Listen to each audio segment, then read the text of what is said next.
Le vrai croyant fidèle ne fera pas de compromis sur aucune parole.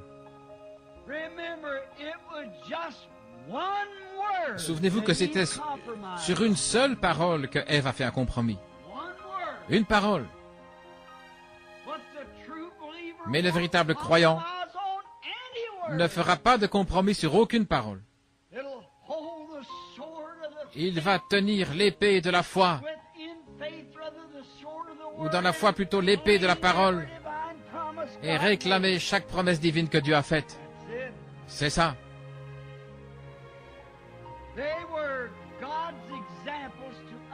Ils ont été les exemples de Dieu pour nous, ce que nous devrions être.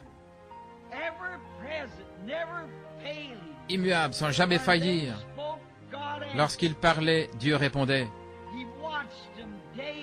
Il veillait sur eux tous les jours.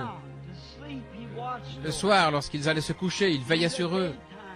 Pendant la journée, il les guidait. Il les nourrissait, il les aimait. Il était en communion avec Dieu continuellement, tout le temps. Ils étaient à l'image de Dieu et Dieu était en eux. Voilà ce qui fait la communion. Et c'est ce qui fait l'union. C'est Dieu dans son Église. Ça, c'est l'union. On pourrait dire beaucoup de choses là-dessus. Il y a beaucoup d'endroits où on pourrait aller. Unis avec lui, c'est la vie éternelle. Et le seul moyen de nous unir avec lui, c'est en venant avec chaque parcelle de sa parole. C'est juste. Prendre chaque promesse et les croire. Maintenant, Ève était unie jusqu'à ce qu'elle brise une parole, jusqu'à ce qu'elle doute de la véracité d'une seule parole. C'est ce qui l'a séparée. Chaque parole. L'homme ne vivra pas de pain seulement, mais de toute parole.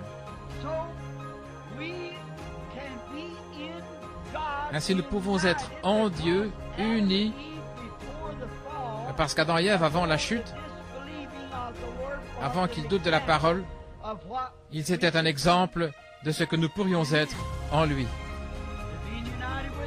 Être unis avec lui, c'est la vie. Être séparé de lui, c'est la mort. Maintenant, si nous suivons ses commandements, nous savons que nous faisons des erreurs. Nous ne devons pas regarder cela.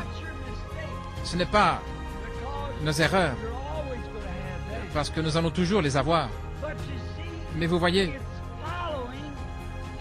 c'est suivre ses règles, et c'est suivre ce qu'il a dit de faire. Trébucher et tomber n'a rien à voir avec cela. Un véritable serviteur va tomber et puis il va se relever.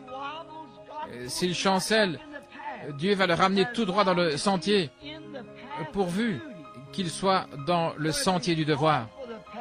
Mais s'il a quitté le sentier du devoir, alors Dieu n'est pas lié à lui. Mais tant qu'il est dans le sentier du devoir, Dieu est obligé à son égard, en sachant qu'il est simplement un homme ou une femme. Il est lié à cette personne tant qu'elle se trouve dans le sentier du devoir. Maintenant, l'Église est fiancée à Christ en vue des noces.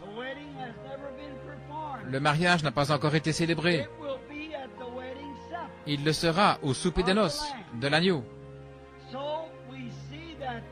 Ainsi, nous voyons que l'Église est maintenant fiancée, comme un homme fiancé à sa femme. Qu'est-ce qu'ils font pendant qu'ils sont fiancés? Ils lui donnent simplement toutes sortes de choses, il lui envoie des cadeaux, il fait qu'elle se sente bien. Eh bien, c'est ce que Christ est en train de faire à son Église. Il nous envoie des dons de l'Esprit. Comment donc pouvez-vous être fiancé alors que vous niez l'existence de ces dons? Ce sont vraiment des signes d'amour. C'est le signe de Dieu à son Église. Jésus l'a dit.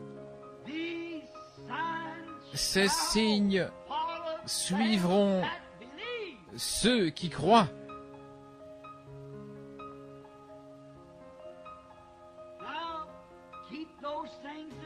Maintenant, gardez bien ces choses à l'esprit. L'Église doit croire chaque parole, chaque promesse, chaque iota, et réclamer cela pour eux-mêmes et s'exercer à cela. Si j'étais fiancé à une fille et que je sois célibataire et que je lui envoie quelque chose, une bague de fiançailles et qu'elle ne la porte pas,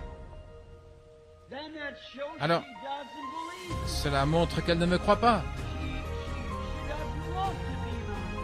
Elle ne veut pas être ma fiancée. Et si Christ envoie son Église les dons qu'il a promis et qu'ils les refusent et qu'ils disent que ce n'est pas ainsi, ils ne veulent pas être l'épouse de Christ. Ils sont fiancés à un autre amoureux, mais pas à Christ, l'époux.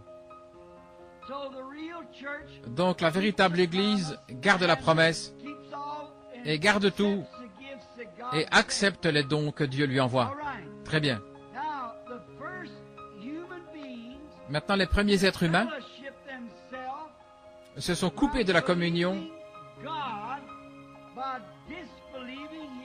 de la foi en Dieu, en ne croyant pas sa parole et en écoutant un mensonge du diable.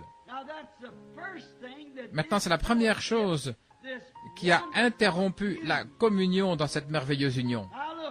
Regardez.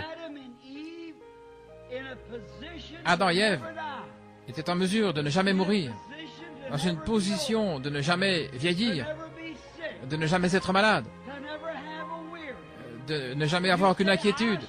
Vous dites, je voudrais sûrement être comme cela.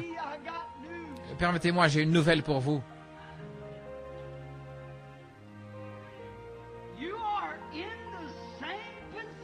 Vous êtes dans la même position. Dieu place cela pour chaque créature sur la terre dans la même position. Et quel était l'accord? Si tu gardes mes paroles,